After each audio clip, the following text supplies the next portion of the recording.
Welcome to Forbes Newsroom. Joining me now is Leonard Armato, a contributor here at Forbes. Leonard, thank you so much for joining me today. Oh, thank you, Brittany. It's so exciting to be on today and talk about this really interesting topic of Damar Hamlin. I mean, it's basically taken the nation by storm. People are riveted around it. Of course, let's talk about first and foremost his recent developments. What have we learned most recently? Yeah, so there's been some really positive developments. The team reported that he's now breathing on his own. He's speaking with his family. Looks like he's well on the way to recovery. And, I think when, he recovers, he's going to look at this whole ordeal and say, I did not suffer in vain. My life has a purpose. And I think there's like three major reasons why what happened to Damar will end up changing our culture for good. I mean, one of them is around CPR training and the importance of it right on the spot. Another is sort of the shift in the way that we look at these athletes on the field of competition, as opposed to looking at them like gladiators all the time. And then finally, this whole issue of guaranteed contracts and guaranteed pension benefits for players that are playing in the most dangerous of all sports. So we'll get into that in more detail, but I thought those are the three areas that are really interesting and on the top of people's minds right now. Of course, let's kick it off from the top. You started off your article saying this is a wake-up call for the NFL. Let's start at the moment he suffered that really traumatic cardiac arrest. What vitally happened after that, the response? It's so interesting, Brittany. I spoke with Dr. Mariel Jessup, Chief Science and Medical Officer for the American Heart Association.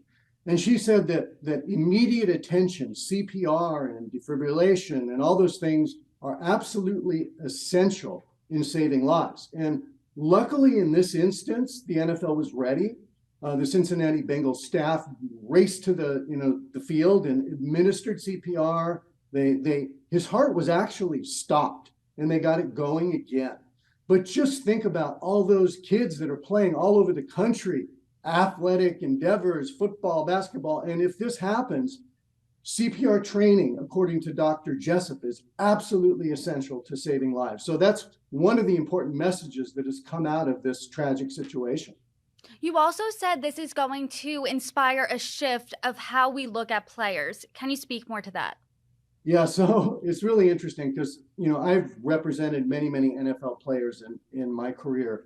One of the most notable players I represented was Ronnie Lott, who was a four-time Super Bowl champion, voted one of the greatest players in the history of the NFL and one of the most fierce tacklers of everyone in football. And I remember when he was playing, the attitude was, I'm a warrior, I'm from a military family, and when I'm on the field of play, it's like a battlefield. And I remember distinctly the way they talked about earning respect. And they would earn respect among their fellow players by knocking somebody out. Did you knock them out? If they knocked somebody out, they were revered. They were, congratulated. And if they were hurt, they were expected to continue to play under any circumstances. Now, think about this. When I was representing Ronnie, he suffered a serious injury to his finger. And we went into the doctor's office and I was with him. And the doctor said to him, I got good news and bad news. The good news is we're going to be able to save your finger. The bad news is you won't be able to play in the next game. And Ronnie said, well, wait a minute, I have to play. I have to play in the next game. What are my options? And the doctor said, well, take off the tip of your finger would be the only option.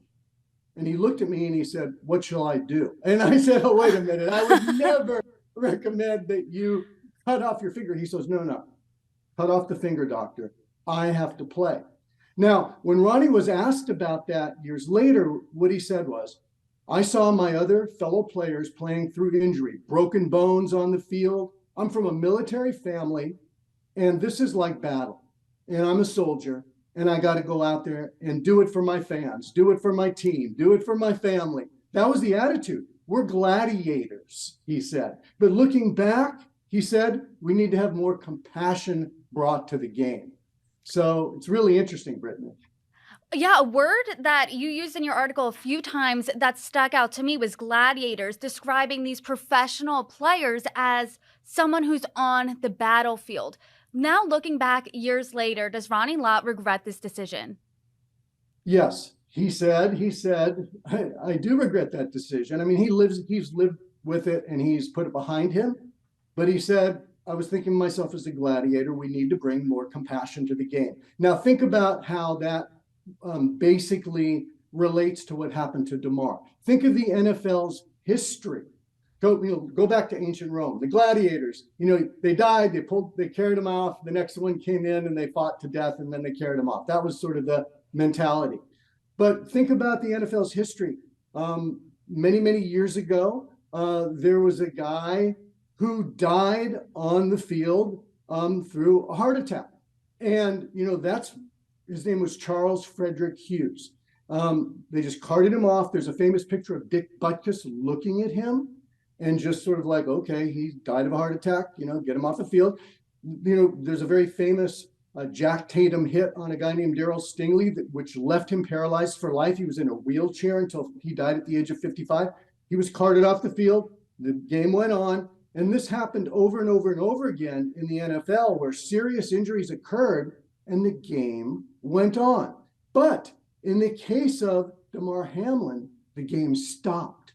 The players looked, the players wept, the fans were mesmerized, the social media blew up, and the whole nation was looking at this with a different point of view. Instead of gladiators, they were thinking of them as human beings.